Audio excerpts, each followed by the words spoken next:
the White House as well as the Vice President's office. They were deeply saddened and concerned about it, and wanted to make sure that I conveyed their concern, but also their commitment to provide support to help Arlington and Tarrant County and the state of Texas be able to respond to this tragedy. In doing so, I also talked with all of the top federal health officials who are in charge of the COVID-19 response. I talked to Dr. Kadlik of the Federal Health and Human Services. He is emergency response to COVID-19. I talked to Dr. Giroux, who is the doctor in charge of the federal health care providers. I talked to both CDC officials as well as officials who have been involved in the response to a situation that took place in Washington State, which some people may draw as parallels, but it's really different than what has happened here in Arlington. All of these federal officials offered their full support as well as resources. And they outlined for me what needed to be done and the resources that are needed to respond to what happened at the Masonic Retirement Center. They include the strategies of testing every single person that Patrick James, his wife, have had any contact with in any recent time period. That would include everybody at the Masonic Retirement Center. Whether or not they had contact with them or not, the recommendation was to test every single person at that retirement center, as well as the healthcare providers and anybody else who may have come into any type of contact with Patrick James. They talked about the necessity of having a CDC epidemiological team be involved in this process because of the size of the operation. There is one of those teams en route as we speak. They talked about the need to increase and improve the infection control procedures at the Masonic Retirement Center. The retirement center is not the type of location that typically would have these infection control procedures in place before something like this would happen.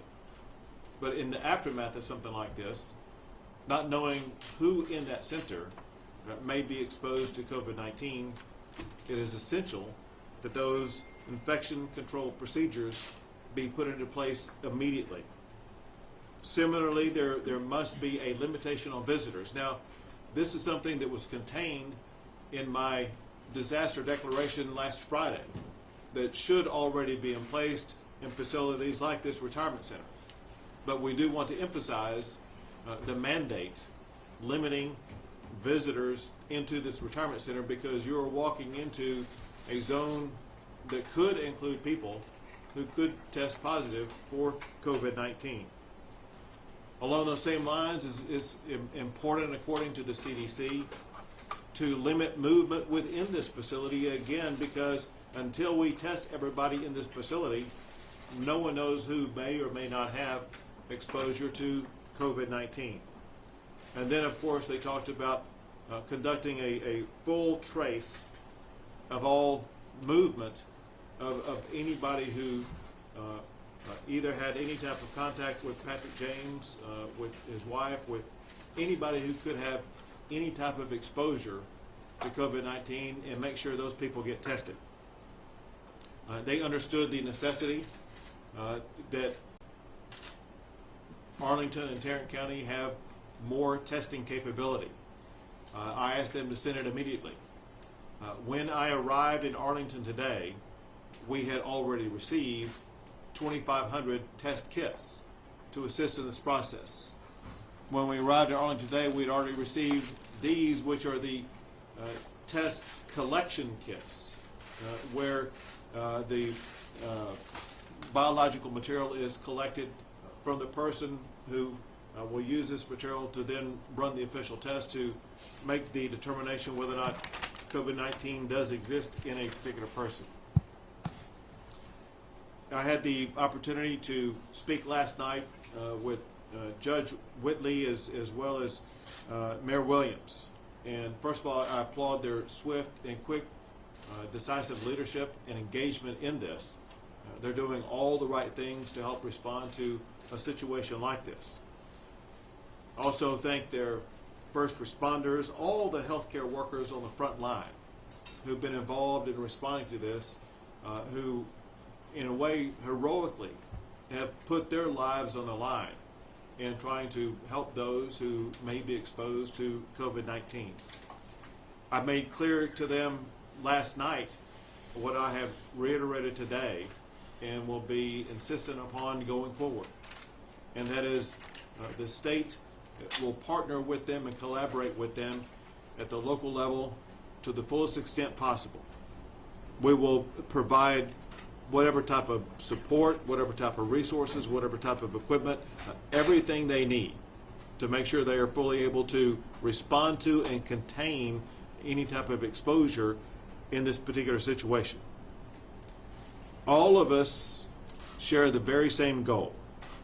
We want to limit the spread of COVID-19 to other residents, and we want to limit the spread by anyone and to anyone that could be affected in this particular incident.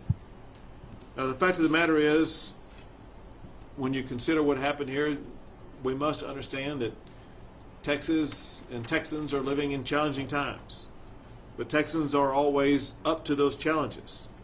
We've dealt with SARS, we've dealt with H1N1, we've dealt with Ebola. We will get through this just like we got through those other infectious diseases. The family affected by this, the city of Arlington, Tarrant County, and the state of Texas, we all need to support each other. We need to show patience. We need to show collaboration of everybody in the entire community to ensure that we resolve this situation with the maximum public safety. And with that, I'm going to pass it to Judge Whitley.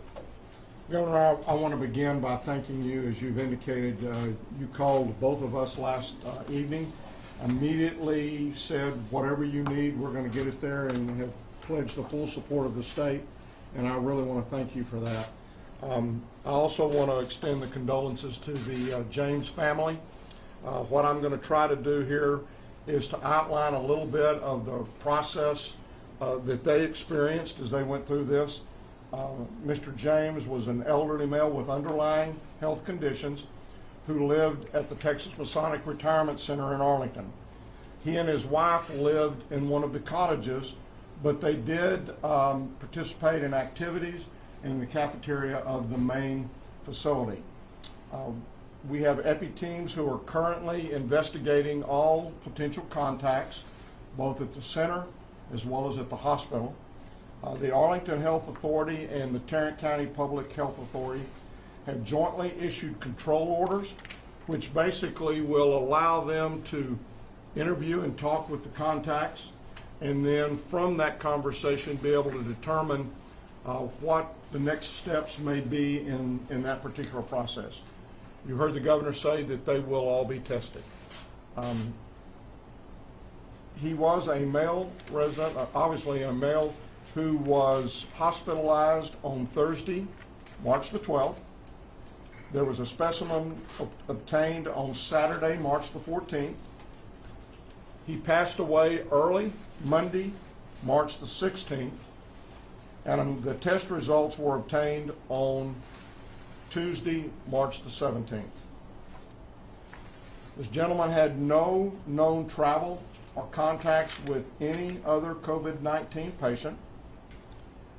He represented the second localized spread case of COVID-19 in Tarrant County.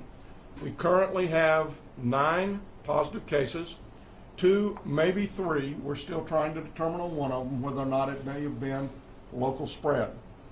This was the first death in Tarrant County.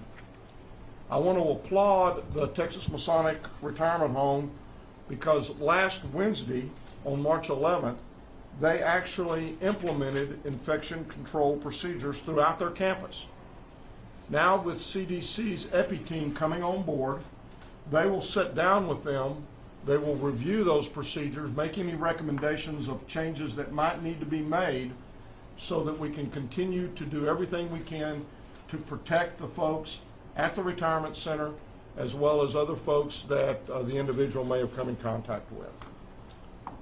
What I also want to tell you is that for the last several weeks, we've been having regular calls in planning for what is now happening.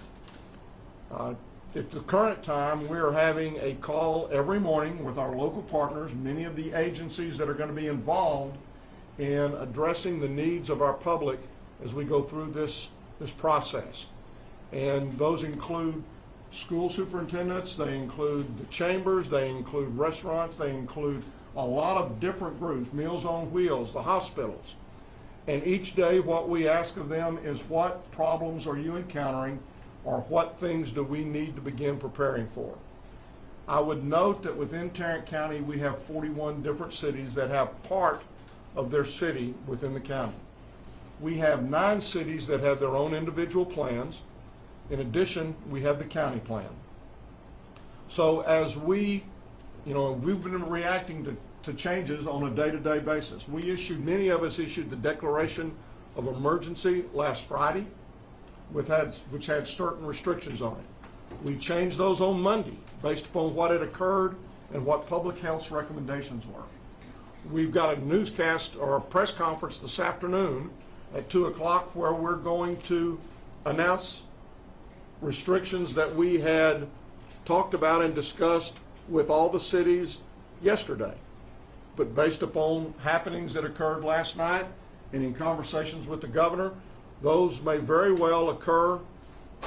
We have to get the lawyers to come together and agree on language, but those will either occur today or we may issue another set of restrictions tomorrow. So this is something that we understand is changing, and we're going to change and be able to change on a moment's notice. I would like to just again thank the governor and the folks from the state, and we're all working together. We're all working together as a team. We have a tremendous collaborative spirit in Tarrant County.